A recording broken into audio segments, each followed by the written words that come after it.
కేంద్రంలో బోయవాడలో నా ఓటు హక్కును ఉపయోగించుకొని వరంగల్ జిల్లా వరకు పోవాలన్న ఉద్దేశంతో దారిలో ఉన్నటువంటి నార్కట్పల్లి పోలీస్ స్టేషన్ని సందర్శించాను. ఆ పోలీస్ స్టేషన్కు 100 మీటర్ల దూరంలో డబ్బులు పంపిణీ చేస్తున్నారు. ప్రత్యేకంగా ఒక ఫంక్షన్ హాల్ బుక్ చేసుకున్నారు.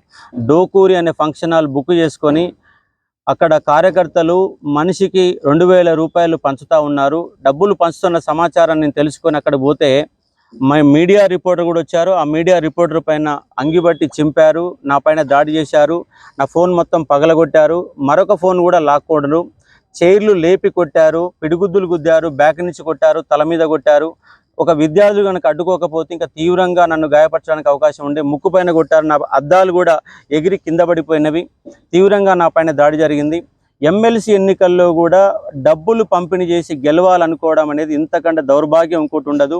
ప్రతి పోలీస్ స్టేషన్కు 100 మీటర్ల దూరంలో డబ్బుల పంపిణీ జరుగుతున్నా కూడా ఎలక్షన్ కమిషన్ కానీ పోలీసులు కానీ పూర్తిగా విఫలమయ్యారు. ఎన్నికలంటేనే డబ్బులమయంగా మార్చి ప్రజాస్వామ్యం కూని జరుగుతున్నా కూడా ఈ ప్రజాస్వామ్యాన్ని కాపాడే వాళ్ళు లేకుండా పోతున్నారు.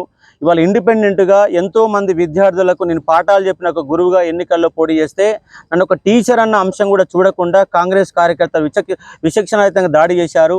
శ్రీకాంత్ పైన వీడియో తీసిన ఇతని పైన ఫోన్ లాక్కోవడమే కాకుండా 500 మీటర్లు వెనకకెళ్ళి కార్యకర్తలు దాడి చేయడానికి వెనకంగా పరిగెత్తి ఉరికించారు.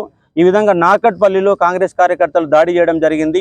ఇది ప్రజాస్వామ్యానికి విఘాతం కలుగుతూ ఉంది. ఇక్కడ ప్రజాస్వామ్యవాదులందరూ కూడా దీన్ని ఖండించాలని డిమాండ్ చేస్తూ ఉన్నాను. నార్కట్పల్లి పోలీస్ స్టేషన్ని కంప్లైంట్ చేస్తే ఎస్ఐ గారు ఈ పోలీస్ స్టేషన్కు 200 మీటర్ల దూరంలో ఉన్నారు, కానీ ఇక్కడ వరకు రాలేదు, కంప్లైంట్ ఇవ్వండి అని నిర్లక్ష్యంగా సమాధానం చెప్పారు. ఇక్కడ పోలీసులు కూడా కాంగ్రెస్ పార్టీ కార్యకర్తల్లాగా పనిచేస్తున్నారు తప్ప ఇక్కడ ఎలాంటి స్పందన కూడా లేదు. అందుకే ఈ పోలీస్ స్టేషన్ ముందు కూర్చొని నేను నిరసన వ్యక్తం చేస్తూ ఉన్నాను. రాష్ట్ర వ్యాప్తంగా అన్ని పోలీస్ స్టేషన్ల దగ్గర ఇదే విధంగా జరుగుతూ ఉంది.